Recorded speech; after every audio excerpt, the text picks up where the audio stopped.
The Liberal Democrats have launched a series of tax cut attack adverts targeted in blue wall areas after the Conservatives voted against Sir Ed Davies' emergency tax cut proposal.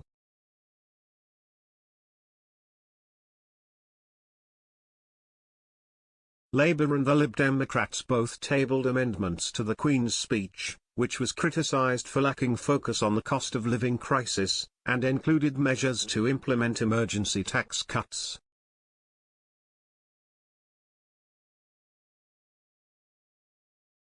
However, Tory MPs voted down the amendments on Wednesday, despite figures showing that inflation in the UK has risen to its highest rate in 40 years at 9%.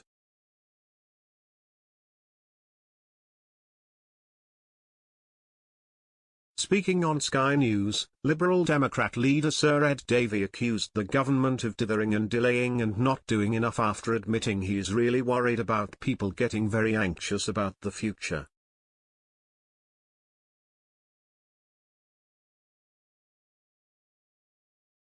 During Prime Minister's questions on Wednesday, Labour leader Sir Keir Starmer accused Boris Johnson of doing the hokey-cokey, ruling out a one-off windfall tax and then backing it later on.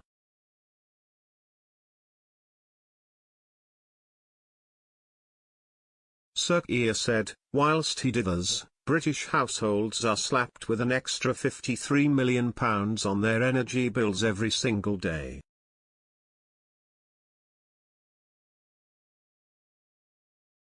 Discussing other money-saving measures, Mr Davey criticised the Chancellor of the Exchequer, Rishi Sunak, for refusing to help Brits.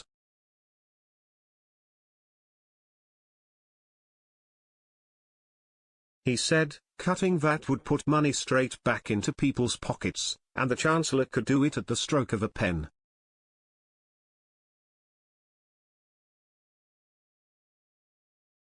Rishi Sunak's refusal to do so while cashing in billions in extra VAT receipts is a betrayal of pensioners and families feeling the pain of soaring prices.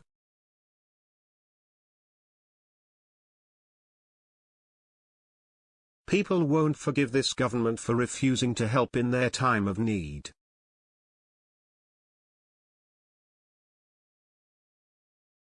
People won't forgive the Conservatives for refusing to help in their time of need.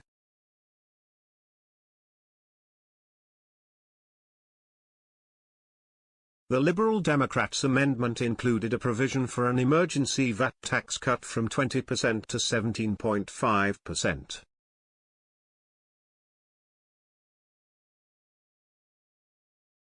However, the party in office usually votes down amendments to the Queen's speech, which sets out the government's legislative agenda, as such a move has been previously treated as an implicit loss of confidence.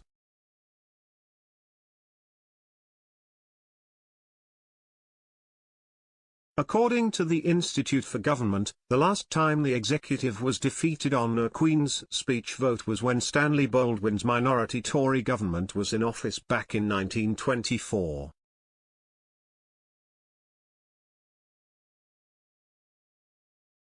The Liberal Democrats' recent political adverts, which targeted voters in the so-called blue wall, were created when Tory MPs rejected proposals to impose a cut to VAT.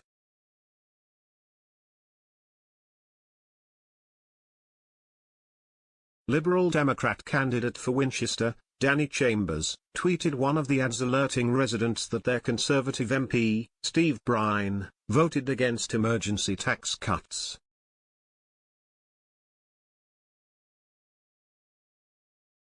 Mr Chambers tweeted, Lib Dem MPs put forward a tax cut in Parliament tonight, but Boris Johnson's Conservative Party blocked it.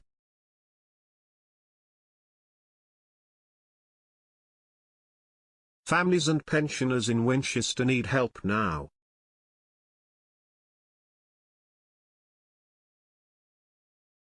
The Lib Dems have also released other ads for their MPs, such as Layla Moran, who tweeted a picture of the ad that reads, I just voted for a tax cut to put money in your pocket.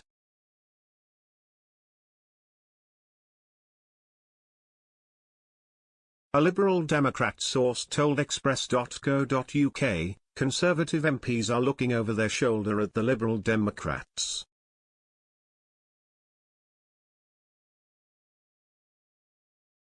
They know the Liberal Democrats have done something Boris Johnson and Rishi Sunak have failed to, demanded a tax cut right now.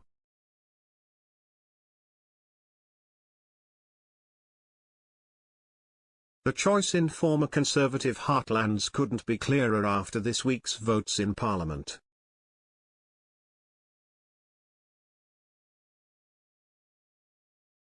Following the local elections earlier this month, the Lib Dems gained more than 200 new councillors across England, Wales, and Scotland in the largest net gain of any party.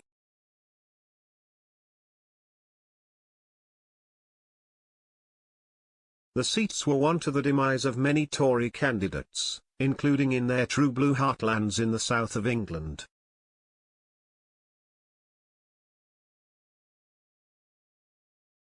Wokingham MP, Sir John Redwood, is one of the many prominent Eurosceptics who has been targeted in these new ads by the Liberal Democrats.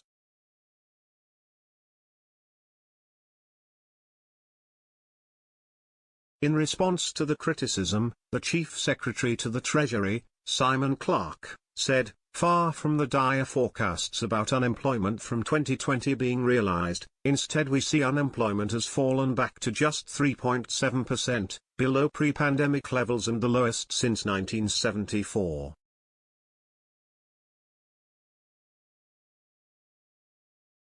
That 12 million jobs and incomes were protected during the pandemic, that unemployment is now lower than before the pandemic, that we were the fastest growing economy in the G7 last year, is all thanks to the careful economic stewardship of the Chancellor and this Conservative government."